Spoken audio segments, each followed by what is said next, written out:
us right now from the great state of Alaska, former Alaska Governor Sarah Palin. Governor, good to see you again.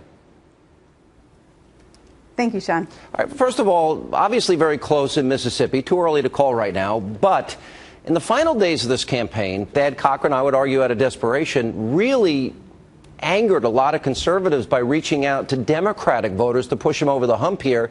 With the margin being so close, 4,000 votes at this hour, that might have made the difference. Any impact in the general election? Well, you know, as for the primary, and perhaps if it's true, some shenanigans going on there, nothing should surprise you. But that's that old school politics where it's a bit of the status quo and that's got to go. It's very rare in a Republican primary that the candidate who promises to bring home the bacon, promising bigger government, which is requiring higher taxes and more burdensome government, actually pulls it off in the primary. That's a rare thing. So it'll be surprising, and yet perhaps not, to find out with that crossover of Democrat voters how that does impact the general. How do you interpret what happened with Eric Cantor? Nobody seemed to see it coming, and certainly nobody saw it in the margins that it ultimately came down. And what is your interpretation of that? I think that it speaks for itself, that it is the constitutionalists, those who understand that the Constitution is the blueprint towards a more perfect union, and if politicians would follow it, our country would be better off. And included in that, kind of that principle of following the Constitution, is adopting the free market, adopting any policy that would allow thriving of the American people, the entrepreneurial spirit to once again grow.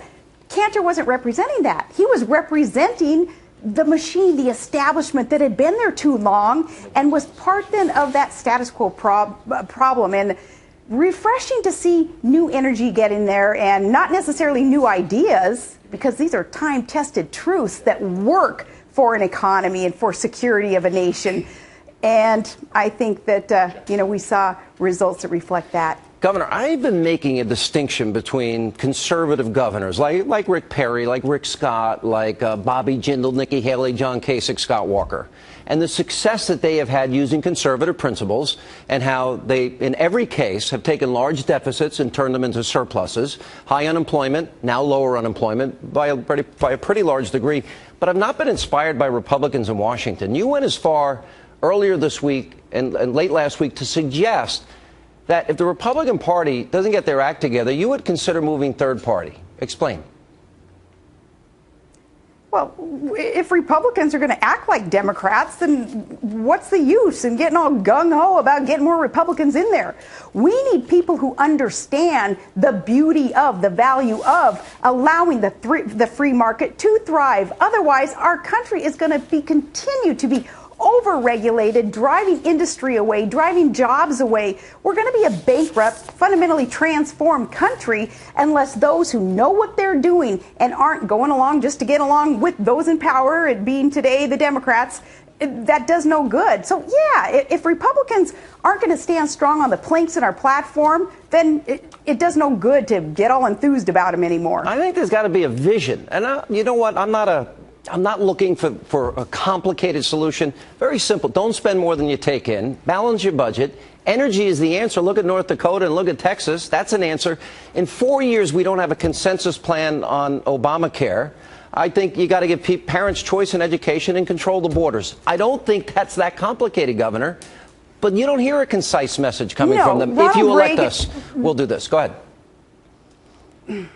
Well, Ronald Reagan said there are no easy answers, but there are simple answers if we have the courage to do what is morally right. And we need candidates willing to serve those who are courageous enough to buck the status quo and do what is courageously right, and then to implement those pretty simple solutions that you just named, other solutions. How long did they go without even having a budget? No. You can't plan. You can't Governor, efficiently invest and have priorities that work if you don't have a budget, and that's what we lived with. Governor, I just want the 50 million Americans in poverty to have the same shot in life that I had, and the 50 million on food stamps. One last final question.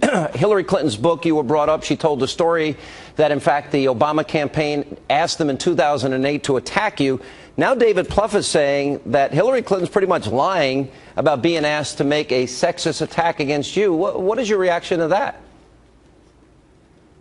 Well, I've heard David Plouffe lie about other things, so I don't put a lot of stock in what he says. But no, the reference in that book, I think, was more evidence of this war on women. Certainly the first shot over the bow in my campaign, it was shot by Barack Obama and his ilk. No, they're the ones who want to essentially oppress women by keeping them dependent on big brother government to take care of all their needs. Part of the war on women, they started it.